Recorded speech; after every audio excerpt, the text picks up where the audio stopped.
Welcome back, my friend. Take a seat.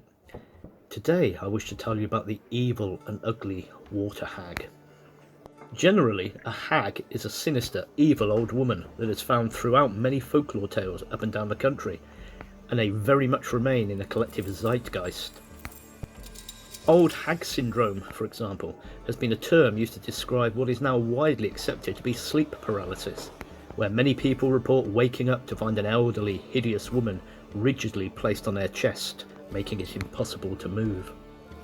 While river hags won't invade your bedroom at ungodly hours of the morning, they will kidnap, maim, torture, drown, and sometimes eat your young.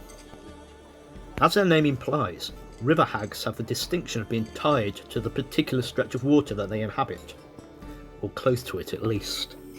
They are found where waters run fast and dangerous, and if they do leave the water, they can only do so for no more than a day at a time before being pulled back to their aqueous dwelling. Children that would teeter to the river's edge are said to be pulled into the waters by their feet by the river hag's spindly, wizened hands. These sinister tales of the river hag would be told to children throughout the generations, serving as a frightening deterrent if they were considering straying too close to the dangerous waters. The most infamous river hag is almost certainly Peg Powler.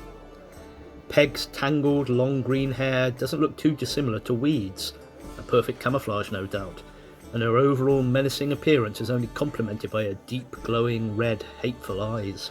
She is particularly active, or said to be active, in Pierce Wood, County Durham. Pierce Bridge sits on the River Tees, which is known to be, at times, a wildly unpredictable body of water. Even the foam which gathers en masse on the top of the water is commonly referred to as Peg's Suds. The naming of these suds is a helpful reminder that Peg is ever on the lookout for potential victims who she could easily drag into the foaming, tyrannical, watery abyss. But Peg isn't the only river hag swimming in the waters of England. Oh no. Jenny Greenteeth, or Ginny Greenteeth, depending on who you speak to, has been described as similar to Peg, perhaps a relative, who knows. But she doesn't just favour the young and innocent as Peg does. The elderly are fair game too. Another notable mention includes Grindylow, who not only likes to drown her victims, she tortures them, eventually eating her human prey. A task all too easy due to her iron teeth. While many tales of nefarious water dwellers are confined to the north of England, Cutty Dyer is a male who performs exactly the same function as the hags, except he is located in Dartmoor, Devon. Dyer would delight in brutally torturing naughty little boys by cutting their throats and dragging them into the waters of the Yo. If that wasn't an invitation to be as good as gold, I don't know what is.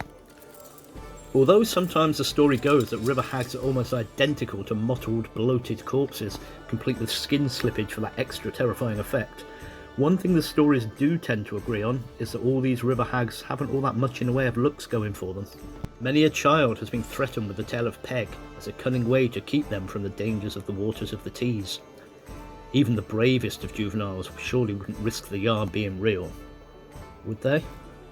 After all, make no mistake, these grim aquaphiles are dangerous. Really dangerous. Don't upset them and they won't come after you. Unless of course you're young or elderly, in which case they'll happily drag you by your ankle into the waters in time for a cold, cruel death for absolutely no reason at all. And it isn't just large bodies of water they inhabit. Mill dams, wells, streams, rivers, you name it.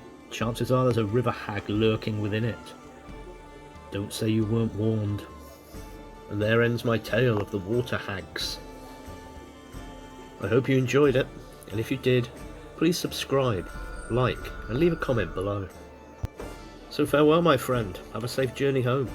Oh, and don't stop to peer into any wells or ponds you might find. You never know what's in there.